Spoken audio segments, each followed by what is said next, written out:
Hey, it's Friday, September 16th, and we are under the bus. I'm lying on some of my Reflectix, so I don't have to lay in the mud here. And we're gonna do some experimenting with plumbing.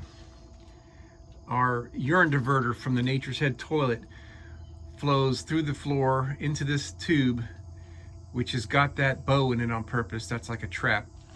And it goes all the way to the forward tank.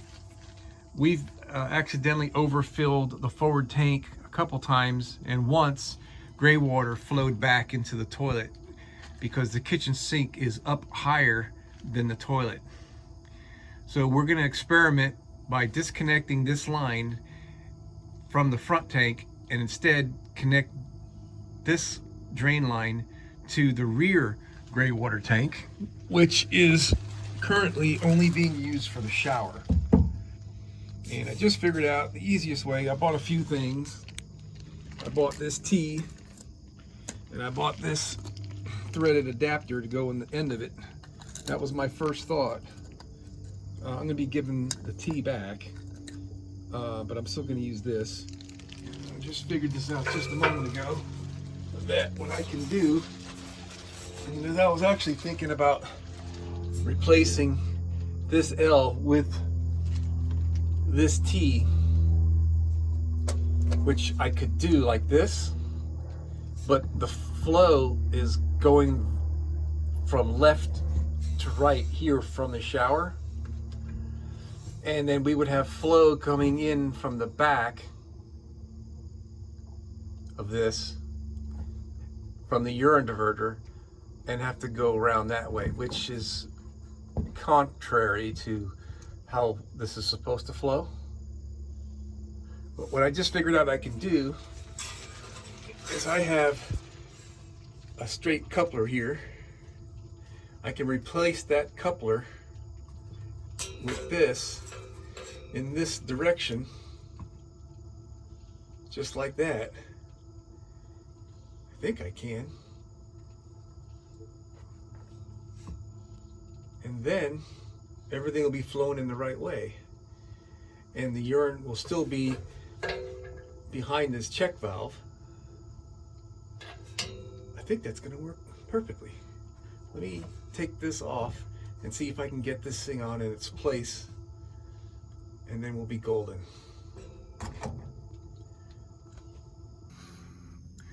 Alrighty, so this is the forward gray tank. This is where the kitchen sink water comes in from up above. And the urine hose is right here. And that's towards the back. And you can see how I got the clamps, how I installed it all the way down there. That's coming from the back to the front. It goes in the tank right here. So what I did just a minute ago is put about a half a gallon of clean water through this. So hopefully we don't have too much nasty water here, but I use plastic fittings on the whole line of this, since we know that urine is going to be a corrosive liquid, right? So these won't corrode. And I use garden hose connectors because they work fabulous, man. So I'm gonna point this away from me. Let me just hook it up here for now, like that. And I need to take this out of here, like that. All right. I have to unscrew this first, and then I can spin it around. For that, I need some pliers, because yeah. All right, I don't even know how to make this video. I've been struggling to give this thing some kind of coherence, but this has been pretty tough, figuring out what I want to do and how to get it done and everything. But this is my front gray water tank. The urine from the Nature's Head was flowing into this port right here, which I now have a plug in. This is the forward 35-gallon gray water tank that the kitchen sink runs into with this pipe. We've had a couple instances where we've overfilled the tank, and because the kitchen sink is at a higher elevation than the toilet, it caused a black flow to the toilet.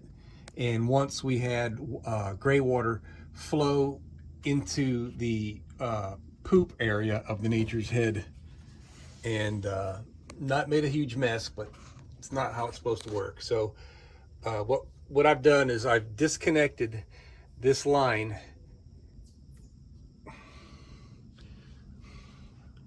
Okay, and actually I could put that up there, I guess. I've disconnected that line that came from the back all the way back there, which at the time that was a good idea. And so I'll show you how I reconnected it to the rear tank now.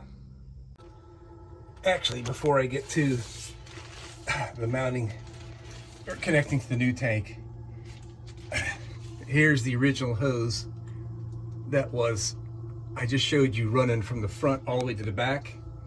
I got it disconnected. Here's the new hose. Straight up above us here is the Nature's Head toilet. And so urine's gonna flow through this to the other side, which I'll show you now. What I didn't mention is the loop in that hose is intentional, and that acts like a P-trap to keep any tank fumes from working its way back into the bus. All right, so now on this side, here's our 40-gallon gray tank. This is where the shower comes into it. Got my check valve, that's just for safety. I got a P-trap. This keeps the fumes from the tank out of the bus. The check valve is there just in case there's a surge. We don't have to worry about a big rush of nasty water going back up into the shower pan. So I added this T. I had to cut off about 2 inches from this pipe. And this is the shower drain. It flows this direction. It goes right into the tank. So adding this rubber T and this threaded fitting, I took this elbow out of the front tank and screwed it right into that. And that's all it took. So now I'm not even concerned about a flow test because I know this is going to flow just fine. The only insecurity I have is if this tank is full and I drive, if there's going to be a surge that could possibly flow through that little 1/2-inch hose, which I seriously doubt that could ever happen. So I think we're done.